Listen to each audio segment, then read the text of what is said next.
All right, huge movie fanatic Nate returning yet again for a very reluctant solo review. It's 2014 and you know what that means. That's right, time to review the best and worst of 2013.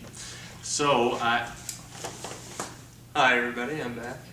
Oh really? You're just gonna walk right in and after 6 months and just, you're back, huh? That's how I roll. All right, well, maybe I'll punch you after the camera's off. What was I saying? I think I was saying something about best and worst of Best and worst of 2013. Your list is probably longer than mine. I was trying to think of what all the theatrical stuff I saw last year, Yeah. and I don't care. I mean, I can't remember. I mean, it's probably 5 movies. It doesn't matter. But I do have my normal best and worst. So why don't we just get right onto it and hear what Matt has to say first, and then I'll throw my little 2 movies on at the end. All right, I did. This is our third annual best and yeah. worst of 2013. This one I did much like I did last year's. You can check that one out, Best of 2012, where I broke it into categories. It kind of worked well, I thought. Yeah. First, you can see, I was like, oh, great. I didn't know what you meant until you started going. Yeah, so I kind of dug that format, so we're going to start with that again. So Best Animated Feature, I'm going to say Frozen. That was the Disney feature that just came out in November for Thanksgiving. Uh-huh. Really fantastic. It was much like the musicals that the Disney did back with like Beauty and the Beast and Little Mermaid, stuff like that. Beauty and the... Yeah. Oh, shit. So I kind of liked that, and it was really fun, really funny. Highly enjoyed that one. And the trailers looked like crap. Oh, I really? did not want to see that movie, but I did reluctantly, and I loved it. You reluctantly went. Yeah, pretty much. Best Awards Picture, Parkland. Parkland is about the Kennedy assassination, but it takes it down to a human level. You follow random characters. Kennedy's hardly in it, except for just like his body and stuff. But you're following the doctor who operated on him, tried to save his life. That's played actually by Zac Efron, which I thought was weird, but he sells the hell out of it. You're following the photographer who took the footage. Oh, that's the famous footage. Zap Rooter or whatever? Yeah, I and, watched that. That's gross. It's disgusting, but and they don't show it. It's a PG-13 movie, thank God. But he's played by Paul Giamatti, and holy shit, he gives an amazing performance. You're following like the driver of the car, played by the dude from Smallville, and then you're following the brother of the shooter. And like you've never thought about that dude's family before, like that's outside of the mom. But So like, is this a movie that follows the official story of what the government says happened versus what really... it's based on the book 4 Days in November. Does that book follow the story of what the government say happened? Yeah, I mean, like, there's some conspiracy involved with the movie and whatnot, but it was really just like a day-by-day basis of what happened those 4 days from the moment he got shot onwards. And it's a really powerful film. Honorable mention, Fruitvale Station. Holy crap, that's another great picture. Never heard of any of these.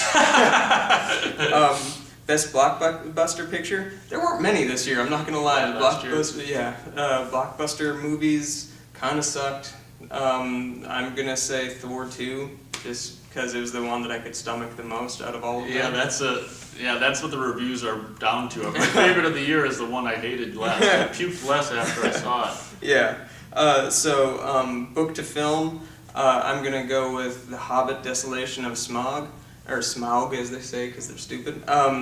I really liked this one. It's so much better than the previous Hobbit movie. It's one of the better of all of the Lord of the Rings movies. That said, it still has savage pacing issues in the first 20 minutes. And there's gonna probably be an extended one later on. Certainly, yeah. Honorable mention also goes to The Butler. I kind of liked that movie. Haven't heard of it. Best comedy, The World's End, which is the final installment of the Cornetto Blood and Ice Cream trilogy that Edgar Wright You see, like I say, I get that confused with This Is the End. So Yeah. that's that's the... And holy crap, oh, loved it. It was so funny. The whole opening 10 minutes completely foreshadows everything that's going to come after. It's really great. And you don't realize it. That's the brilliant thing. Honorable mention, movie 43. It's a series of short films. It's crude, it's crass, but it is funny, and I enjoyed it. The Terrence Howard one at the very end, genius. Best documentary, Room 237. Now, We're gonna do a review about it. Yeah, so you can hear what we have to say about that, but I really dug that one. Oh, okay. Best horror film, there weren't many very good ones. I'm gonna actually go with Evil Dead. Oddly enough, that was the best. He's speaking of the remake 2013, Yes. I can only assume. Yes. Best sci-fi film, I'm gonna say Gravity. Really highly dug Gravity. I expect a review possibly. Yeah, I already did it, and I don't know. I would love to do a review because I haven't. We probably will. Yeah.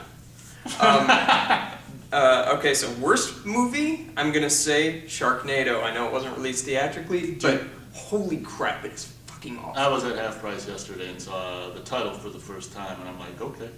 It is horrible. Oh my god, I can't stand that movie. Do you have a worst theatrical? That's still A Good Day to Die Hard. Oh gosh, yeah, that came out almost a year ago. Yeah. That doesn't seem like last year. Yeah, I know, right? Okay. And then my absolute best picture is About Time.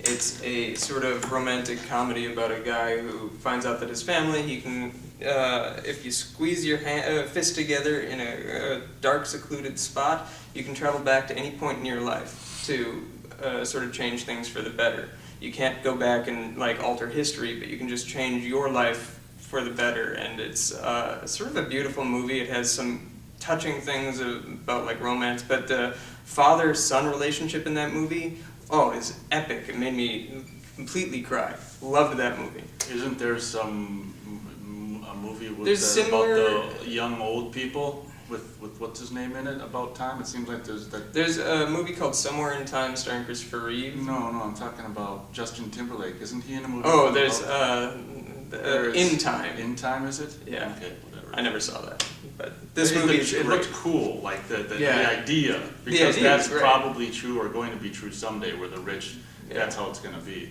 What do you think? Is it my turn? It's your turn. So this is obviously just like normal, a lot shorter, which is fine.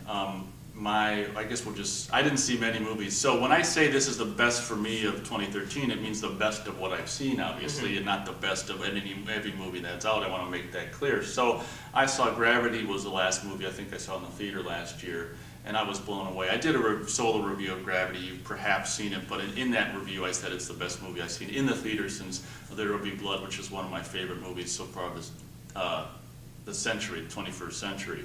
And so we may get to a review of Gravity, so we'll just leave it at that. Gravity was phenomenal, obviously my best of the year.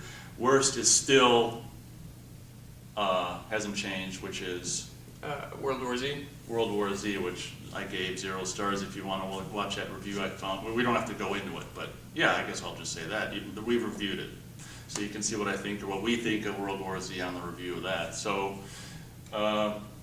I don't have much hope for movies until, Paul Thomas Anderson's probably working on one, so I'm looking forward to that. But, sometimes, obviously Gravity came out of left field, and that was, so, basically I don't have much hope, but I'm aware of the fact and excited about the fact of those rare movies that come out of this nowhere and like boom, bam, Yeah, there's some So I hope good filmmakers out there. I hope that continues to happen. Obviously, Tarantino's always interesting, and Chris Nolan's doing Interstellar, which could be cool. the teaser was kind of lame. Yeah. But I don't know. I have high hopes for that one. So, any very brief hopes for 2014? I don't know anything. I hope that the summer blockbusters don't blow. None of them were like truly awful movies, but none of them were also ones that'll stick with me ever again. They were all just popcorn, which is what they're supposed to be, I guess. I'm looking forward to Days of Future Past for X-Men. I'm looking forward to Godzilla. We're going to maybe review the Godzilla trailer, Yeah. so we'll leave that That's for that. that. Sounds great. Are you done? Yeah. Best and worst movies, that we've seen and what we think are the best and worst of 2013. So feel free to leave a comment on what the hell you think was the best and worst of 2013. And we'll see you at the movies. Thanks for watching.